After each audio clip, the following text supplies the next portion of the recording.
boa noite a todos. Vamos começar com uma leiturinha do livro Sementes de Felicidade. Abriu a casa, caiu a lição. Tenha uma concepção espiritual da vida. Não fique agarrado à matéria, ao ter, ao possuir, como a erva parasitária. Não use sua inteligência e não se prenda ao chão, ao interesse, ao lucro. Resista descer ao charco material. Valorize-se, recupere-se, reerga-se e compreenda o significado da vida. Olhe para cima. Erguer os olhos para os céus é captar as transmissões de Deus.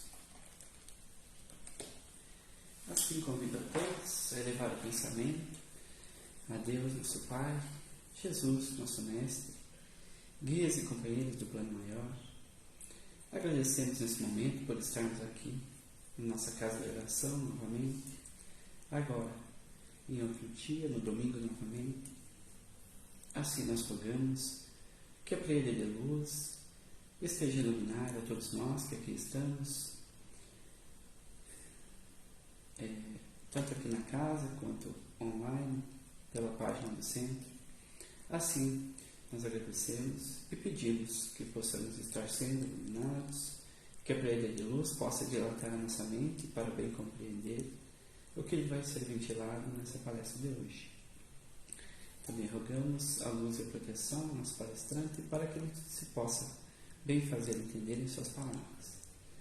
Te agradecemos novamente e que a sua paz, a sua luz e seu amor esteja sempre presente em nossos corações. Que assim seja. Que assim seja.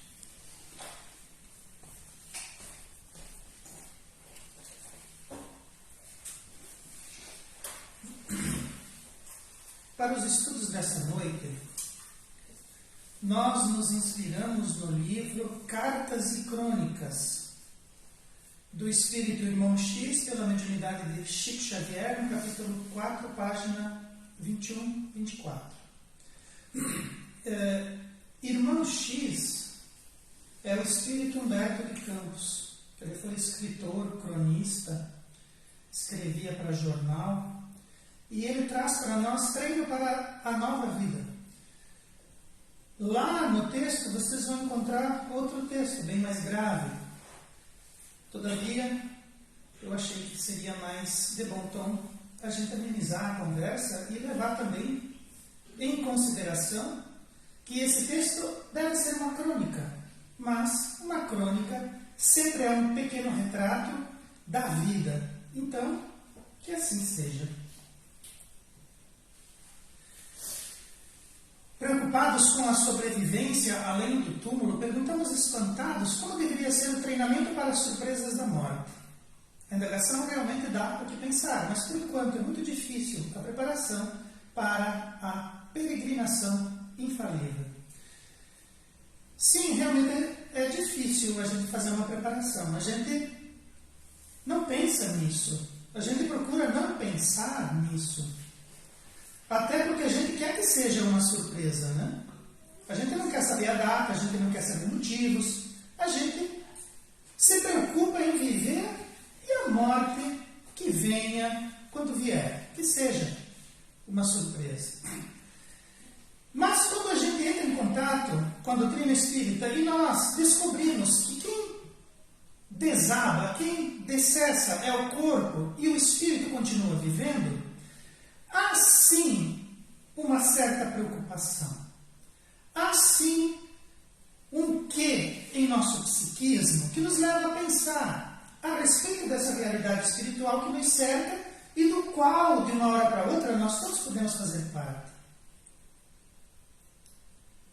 Há maneiras de se viver a vida, existe uma maneira de viver a vida que seja uma preparação, mesmo que sejamos surpreendidos, mas que a forma como a gente vive seja uma preparação para esse pós-vida, para esse segundo tempo da nossa vida, para essa condição, para essa realidade espiritual que nos aguarda.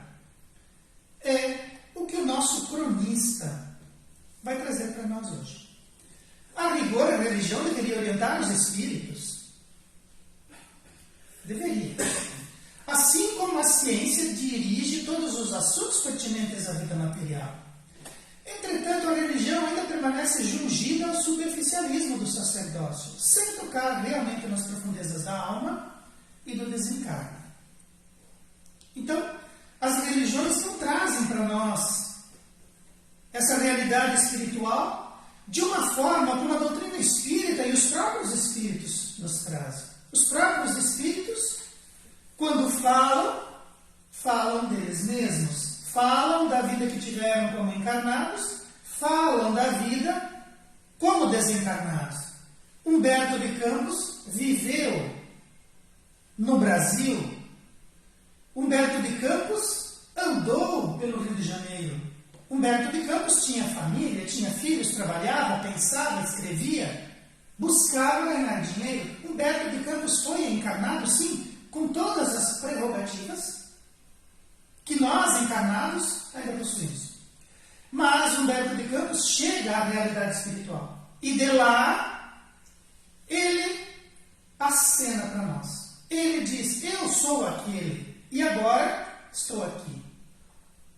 Mas nenhuma religião aprofunda esse contato, tanto quanto a doutrina espírita. Talvez as religiões não queiram se complicar. E a doutrina espírita, vertida pelos mentores espirituais, trazida para nós pelos próprios espíritos, a doutrina espírita não teme se complicar. Nós, encarnados, é que muitas vezes encaramos a doutrina espírita com uma certa dose de cautela, um certo distanciamento. Como fazem, ou como fazíamos nas outras religiões. Vamos ficar mais no superficialismo e vamos, talvez, ser surpreendidos pela morte.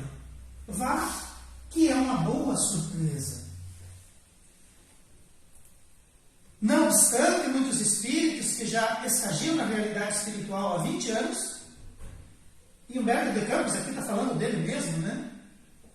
Dizem que ainda se sentem assombrados, como se sentissem na pele de um índio, repentinamente trazido da tribo para uma universidade e constrangido a filiar-se a elevados estudos e a complicadas disciplinas. Então, Humberto de Campos descreve a si mesmo. Ele diz que, estando na realidade espiritual há mais de 20 anos, ele se sentia como se ele fosse ainda alguém que não dominasse, alguém que não conseguisse olhar a realidade espiritual e as formas, as desenvolturas, os entrelaçamentos, as comunicações, a forma como se vive lá, em geral.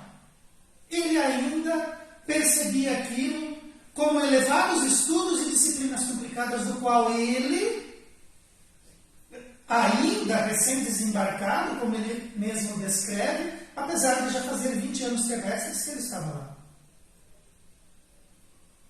Existe uma grandiosidade nessa realidade espiritual que nós, olhando daqui, imaginamos que fosse ou que seja algo mais simples, como as religiões tradicionais e superficialistas trazem para nós, mas não é.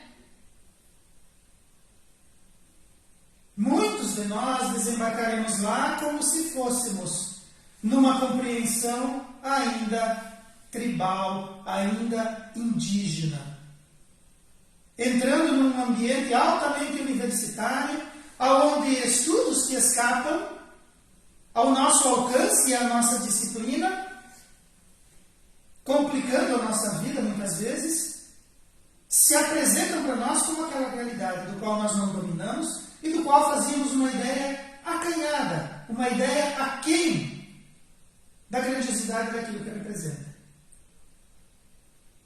Basta lembrarmos que André Luiz, no livro dele, descreve que ele vai a uma biblioteca e em uma superfície, como que fosse de um vidro, consegue ver imagens a respeito da sua própria encarnação. E essa realidade tardou para nós pelo menos 50 anos. Talvez mais, 60, 70.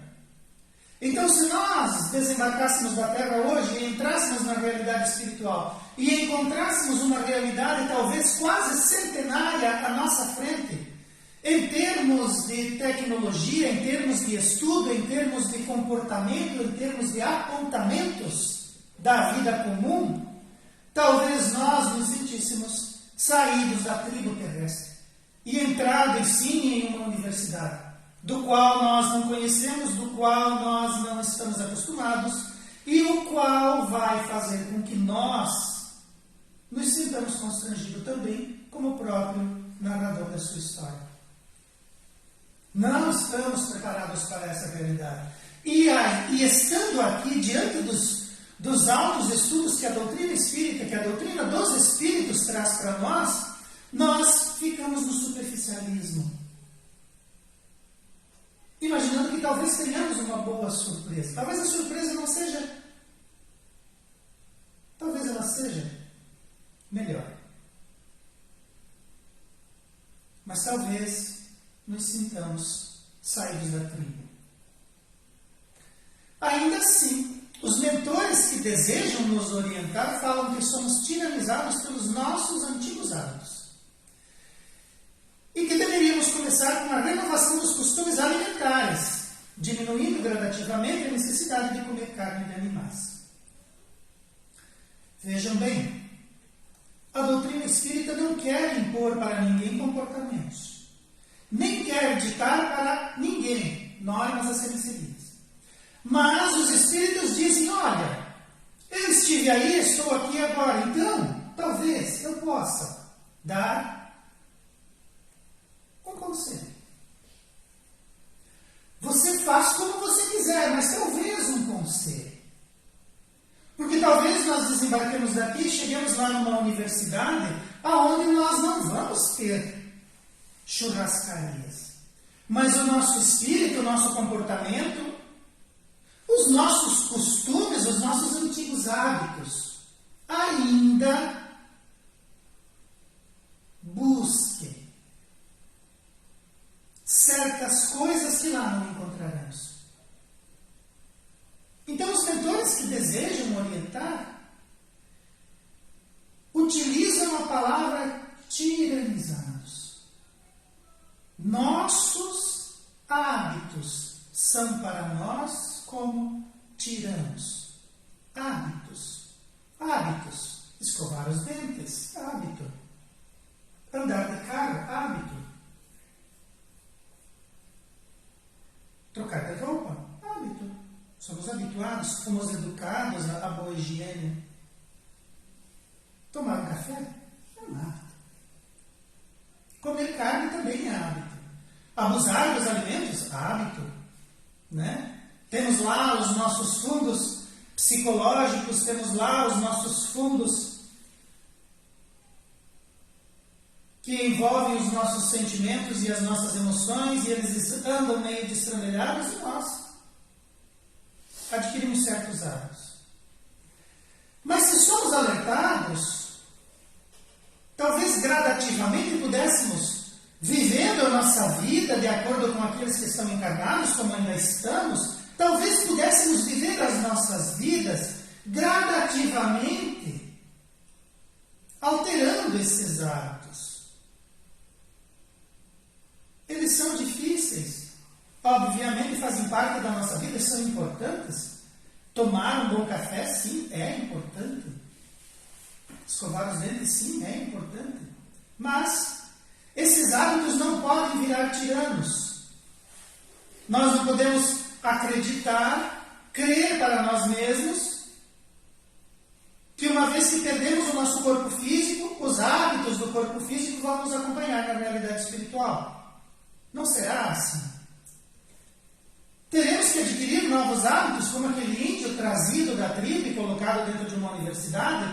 Talvez tenha que mudar seus hábitos. Abandonar os hábitos antigos.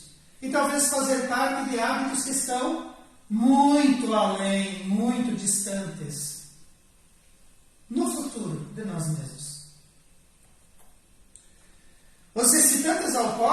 vagamente ingeridos constitui outra perigosa obsessão. Pois muitas almas de origem aparentemente primorosa facilmente se dispõem a trocar o próprio céu pelo uísque aristocrático, pela cachaça brasileira ou por vinhos aclamados.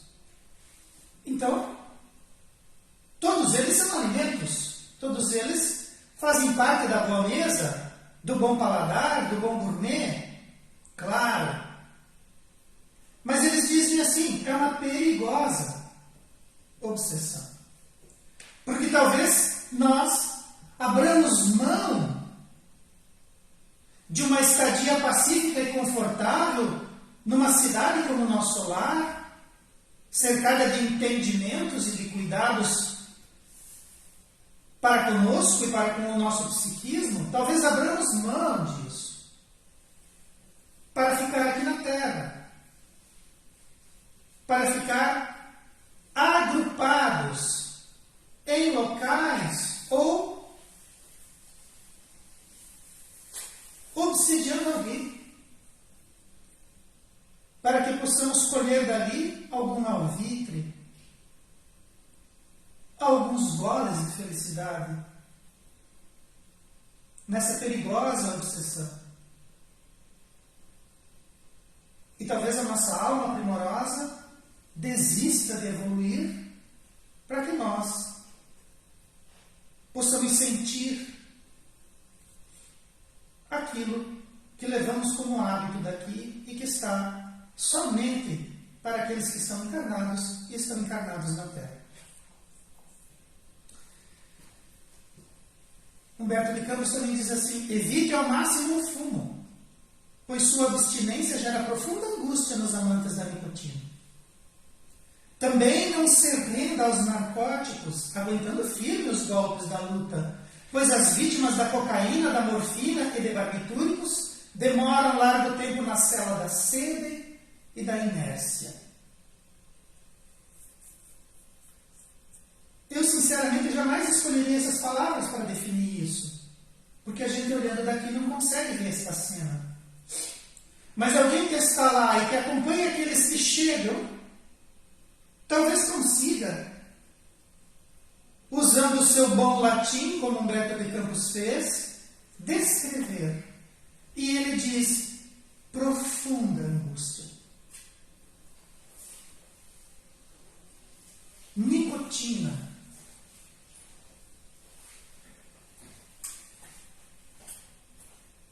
Será que nós já sentimos para nós mesmos o que é uma profunda angústia? Será que nós conseguiríamos resistir bravamente a uma profunda angústia? Simplesmente porque, para nós, um hábito que nós gostamos e que mantemos gera para nós problemas de saúde física, sim, mas também gera para nós problemas de saúde espirituais descritos como profunda angústia.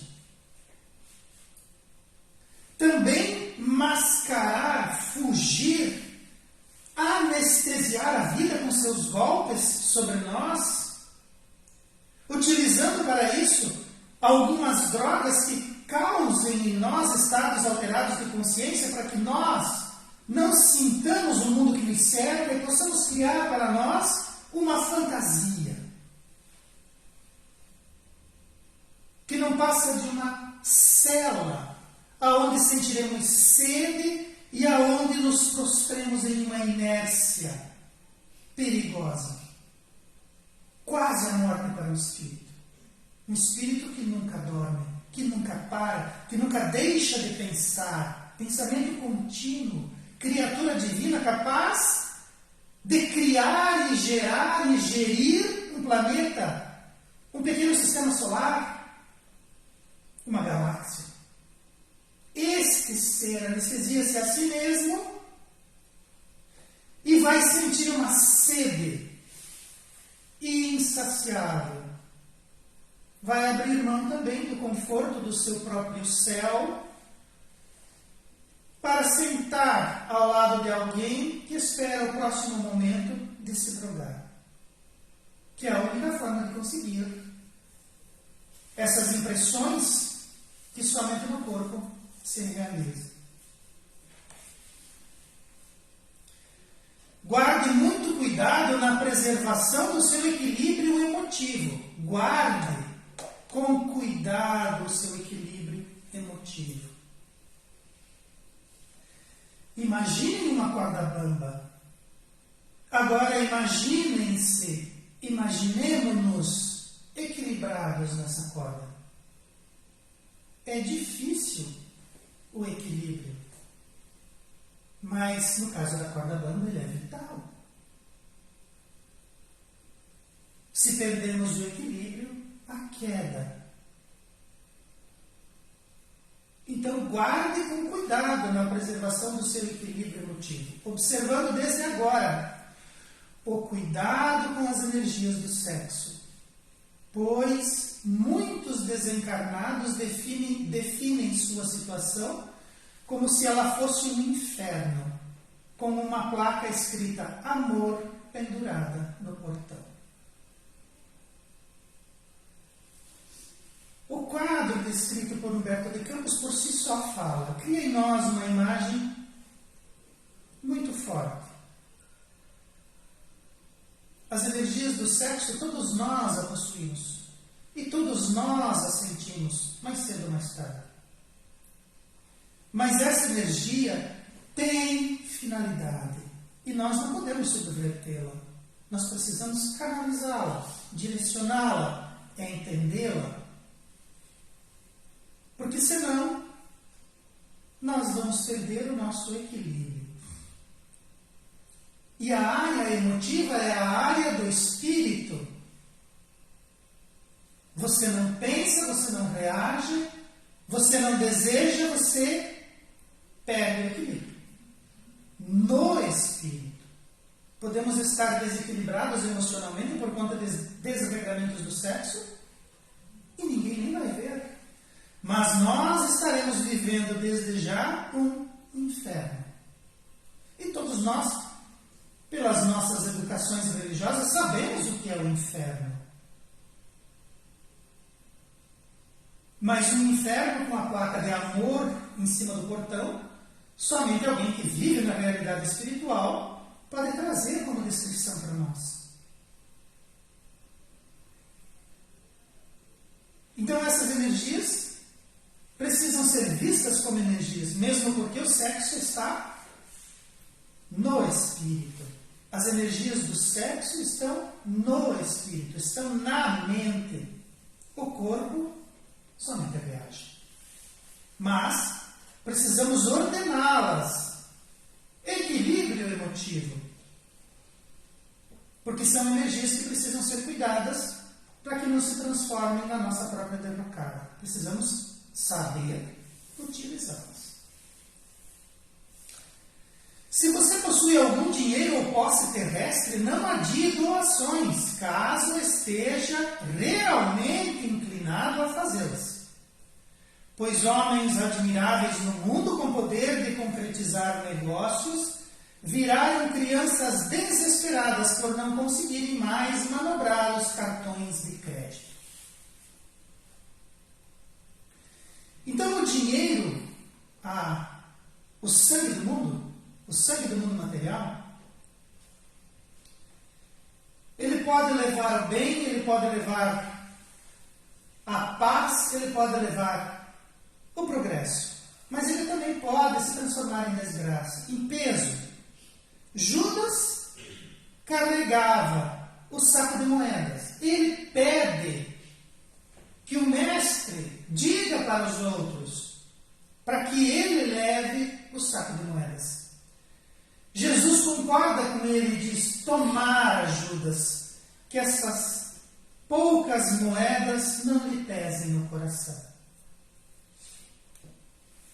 Quando eu li isso a primeira vez, eu sempre imaginava que Jesus já estava vendo o futuro. Talvez ele não falava daquelas moedas do momento, mas das moedas futuras que talvez fizessem com que Judas errasse o alvo. Então, se nós nosso trabalho, no nosso desenvolvimento, na nossa condição de terrestres, possuímos alguns bens e pensamos em fazer um bom uso dele, que façamos logo. Porque crianças desesperadas que não podiam mais manobrar os seus cartões de crédito, Humberto de Campos, lá no texto, se refere àqueles indivíduos que pensavam em fazer alguma coisa, mas não fizeram. E chegando na realidade espiritual, percebem desesperadamente que deveriam ter feito, que deveriam ter levado adiante, que deveriam ter... Aquilo que era a inclinação deveria ter sido feito. Mas, claro, não vamos transformar todos os nossos patrimônios em notas poupudas, subir no mais alto prédio e achar que nós vamos fazer alguma coisa. Mas podemos ajudar. E existem muitas formas de ajudar. Existem muitas maneiras de fazer o dinheiro trabalhar em prol do nosso coração. E muitas vezes, e eu digo isso por mim mesmo, a gente é um mero veículo. O dinheiro vem para nós, mas ele tem uma destinação. E aquela destinação está aguardando a nossa ação. Então a gente homeopaticamente, a gente didaticamente, pode ir administrando certas doses de futuro para nós mesmos. Auxilia ali, reconhece acolá, libera logo ali na frente, e nós vamos doando aquilo que lá no fundo, não é nosso. É o sangue do mundo. Nós não podemos deixar esse sangue coagular, nós não podemos deixar tecidos sociais morrerem, definharem, desidratarem por falta do sangue da matéria. Em família, observe a atenção com testamentos e heranças, pois doenças fulminantes chegam de assalto. E se a papelada referente aos bens materiais não estiver em ordem, podemos padecer e presenciar muitas humilhações através de tribunais e cartórios. Mais uma vez, Humberto de Campos falava dele próprio. Mas talvez o próprio exemplo e aquilo que ele sentiu e aquilo que ele vivenciou pós-morte sirva para nos alertar. Mesmo porque ele, participando junto com Chico Xavier, dita alguns livros para Chico, e esses livros são publicados com o nome dele na capa em espírito. E a família entra nos tribunais e quer direitos autorais das obras psicografadas por Chico. Processam Chico Xavier porque ele utilizava o nome de Humberto de Campos. Naquela época em que muitos ainda não entendiam a realidade espiritual, o espiritismo e a psicografia do Chico. E a caridade do Chico. Mas o mundo precisa de marcos. O mundo precisa ser colimado por certos aspectos legais. E esses aspectos legais servem para pacificar. E para pacificar, papéis servem de marco. Então, se nós temos coisas, se nós temos terrenos, heranças, casas, títulos, façamos de acordo com as regras do mundo.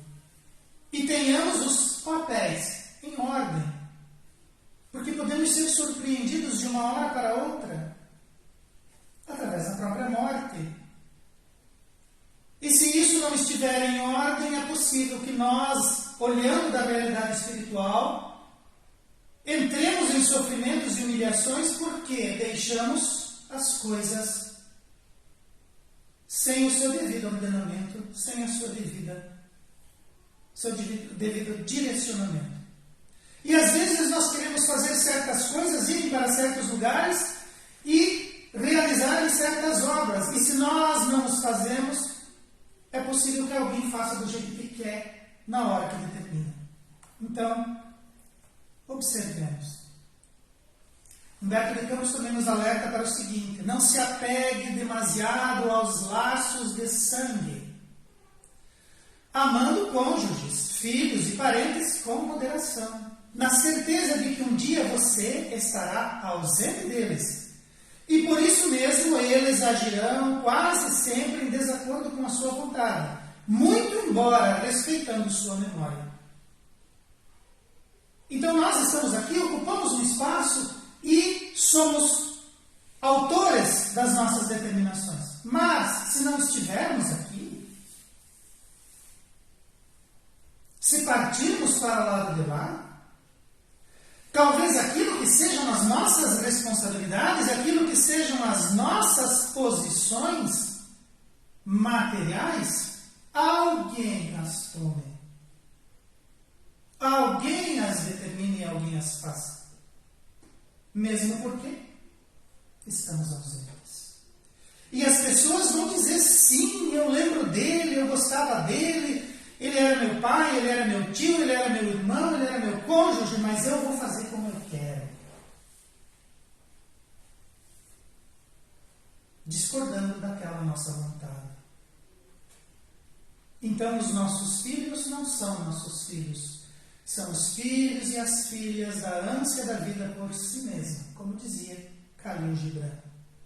Os nossos cônjuges, talvez a história de André Luiz sirva para nós como exemplo, né?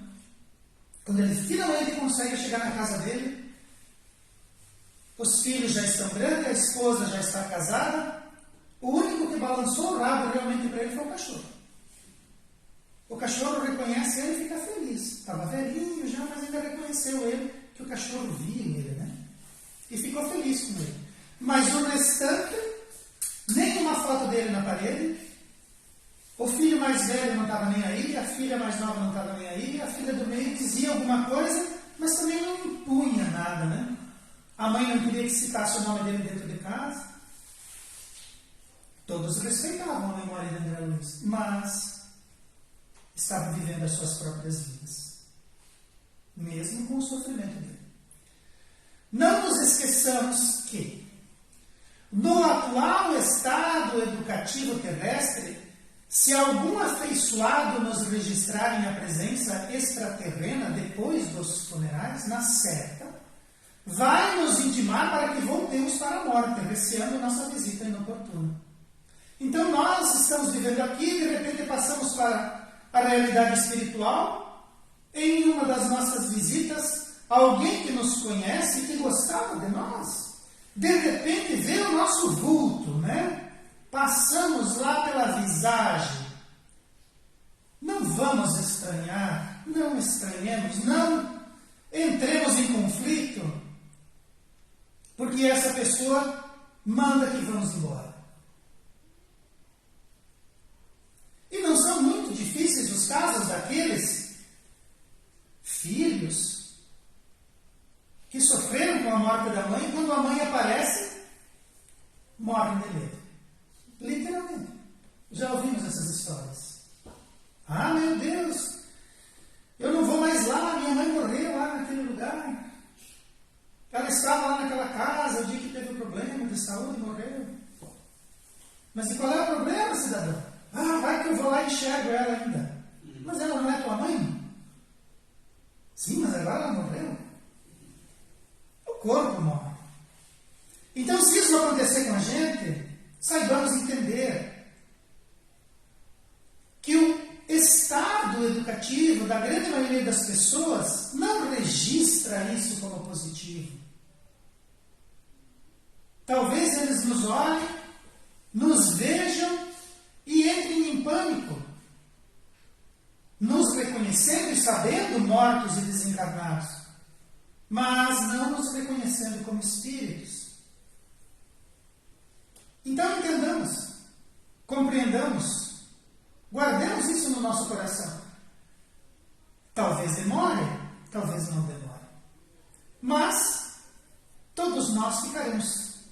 viraremos espírito um dia desses. Se já possuímos o tesouro de uma fé religiosa, vivamos de acordo com os preceitos que abraçamos, pois é horrível o peso da responsabilidade moral de quem já conhece o caminho para a espiritualidade sem equilibrar-se dentro dele. Então, Humberto de Campos chama a nossa atenção. Mesmo que seja uma fé tradicionalista, mas se você conhece alguma coisa, se você sente alguma coisa da fé, se você possui um caminho religioso, se você possui uma expressão religiosa, se esforce dentro dele, se equilibre dentro dele. Porque o próprio Humberto de Campos descreve o saber das realidades do Espírito e o não fazer como um peso, uma responsabilidade moral que o indivíduo, chegando na realidade espiritual, tem que dar conta. Pesa em nós saber e não fazer. Há uma responsabilidade moral em conhecer e não aplicar. E nós, observando as religiões, como elas são superficiais, nós nos tornamos mais superficiais ainda. Nós não descemos a nossa sonda, nós não aprofundamos o nosso saber, o nosso conhecimento e a nossa participação. Nós não nos equilibramos dentro daquilo que vem como um conteúdo necessário para nós. E se nos alcança, é nosso. Se nos chega, já somos capazes de compreender. Se não o fazemos, há um peso moral e uma responsabilidade que precisamos estar cientes nos alcançará. Façamos o bem que pudermos, sem a preocupação de tentar satisfazer e agradar a todos. Entendendo que, se nós experimentamos antipatias por determinadas criaturas, há muita gente que somente nos suporta à custa de muito esforço. Então vamos olhar Jesus, modelo e guia, governador do orbe. Ele não agradou a todo mundo. Nós também não iremos fazê-lo. Mas Jesus fez o bem que pôde, o bem que foi permitido, o bem que foi deixado que fizesse. Então façamos o bem. O bem da forma como conhecemos. O bem da forma como somos capazes de entender e suportá-lo. O bem que somos capazes de carregar, porque o bem também é um peso moral e uma responsabilidade para nós. Façamos o bem que somos capazes, sempre que for possível, sempre que formos convocados, mesmo que esse bem seja silenciar, mesmo que esse bem seja compreender que nós não agradamos todo mundo. E que as pessoas, muitas delas, fazem esforço para nos suportar. Vivamos no mundo melhor possível. Compreender, auxiliar, participar, silenciar, também são o bem. Façamos aquilo que nós damos conta. Porque Jesus, nas horas extremas, um pouco antes, disse que teria que passar por aquelas dificuldades. E Pedro disse que ia com ele. E Pedro era determinado, ele conhecia o Mestre, eles já conviviam há 3 anos. Ele andou sobre a água junto com o Mestre. E Jesus disse para ele, olha, tem coisa que eu vou passar que você não vai conseguir. Para Pedro seria um bem estar com o Mestre, honrar a sua amizade e aquele trabalho até os momentos extremados, mas Pedro não suportaria o que o Mestre suportou. E Jesus sabia. E nem por isso o condenou. Mesmo porque, se Pedro não fez aquele bem, ele fez outros a posteriori.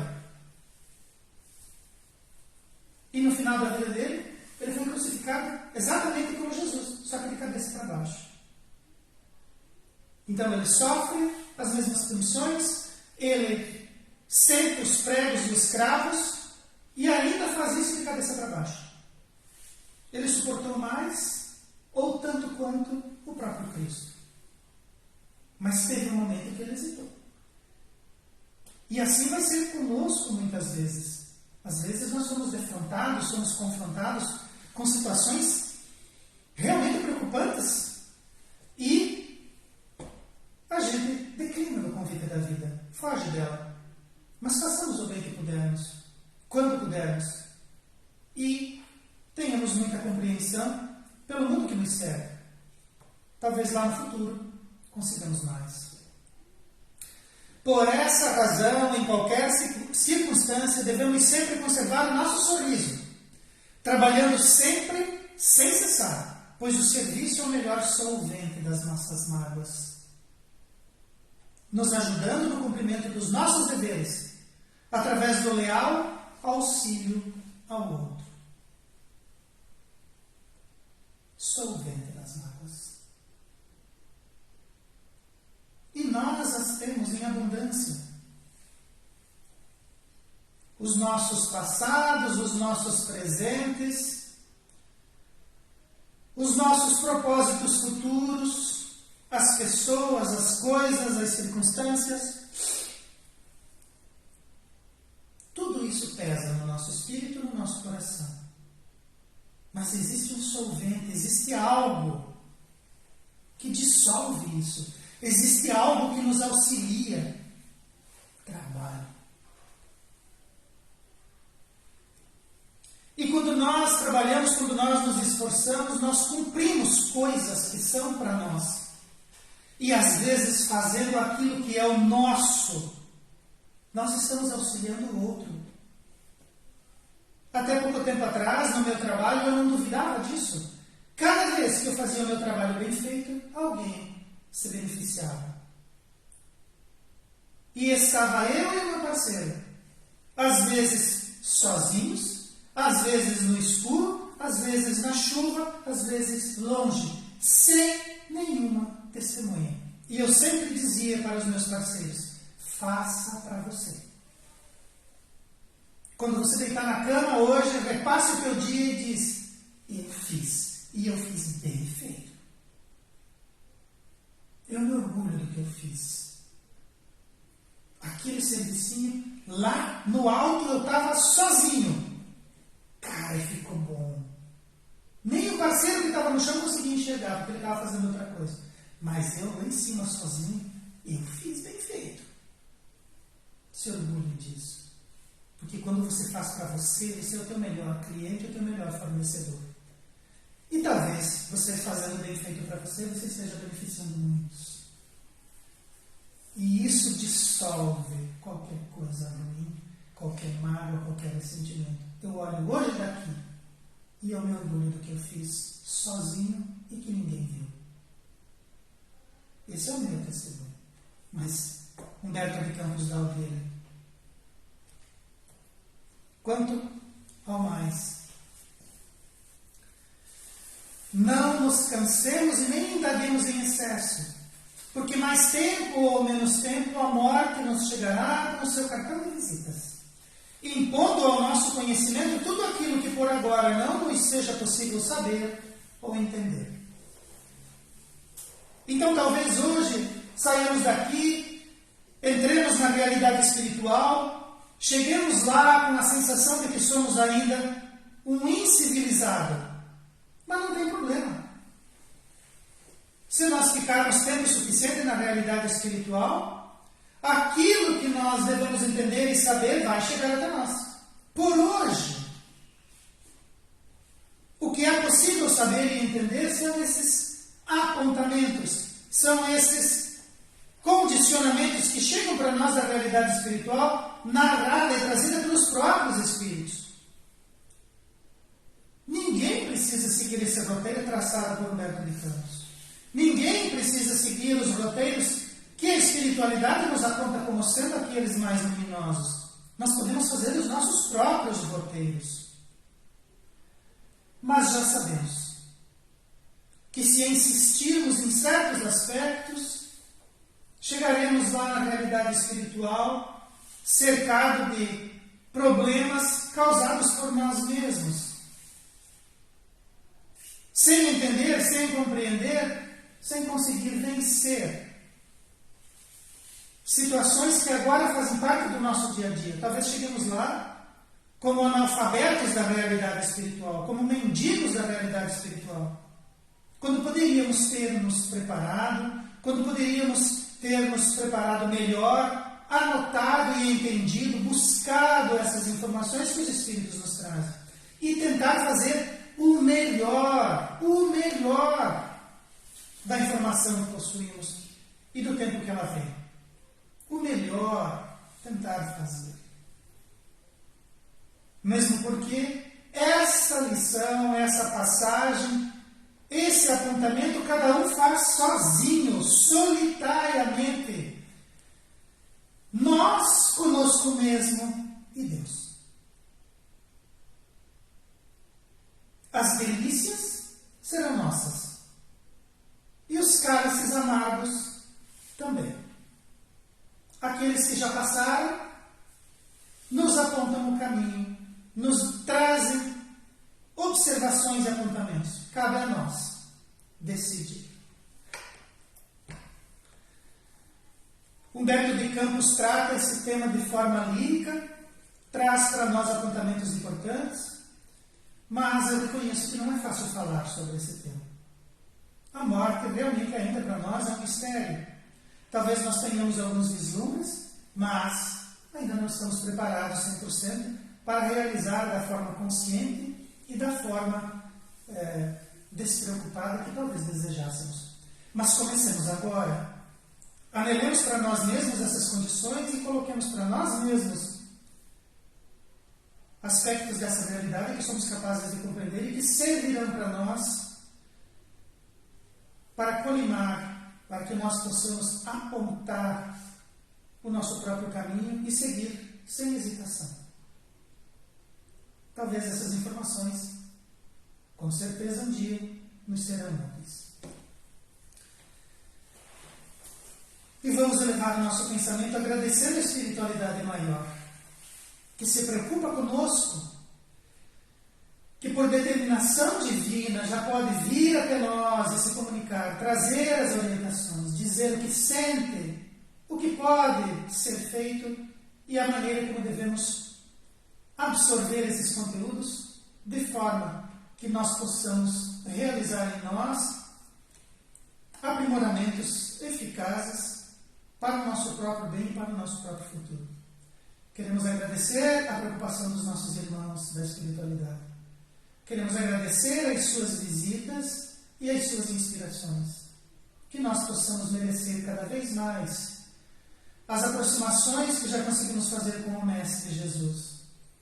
E que possamos estar ombreados e de braços dados com os seus trabalhadores da realidade espiritual, para que a nossa jornada seja célere, para que a nossa jornada seja o melhor possível, a menos dolorosa, para que nós possamos estar com eles, com o nosso Mestre e com o Deus que nos aguarda, com o nosso Deus, de forma que nós possamos fazer a família espiritual que o Mestre Jesus disse que todos nós seremos, sempre trabalhando, sempre evoluindo, que possamos observar o Cristo sempre como Mestre e que possamos tê-lo em nosso horizonte, apontando a nossa jornada e iluminando a nossa estrada. Que assim seja.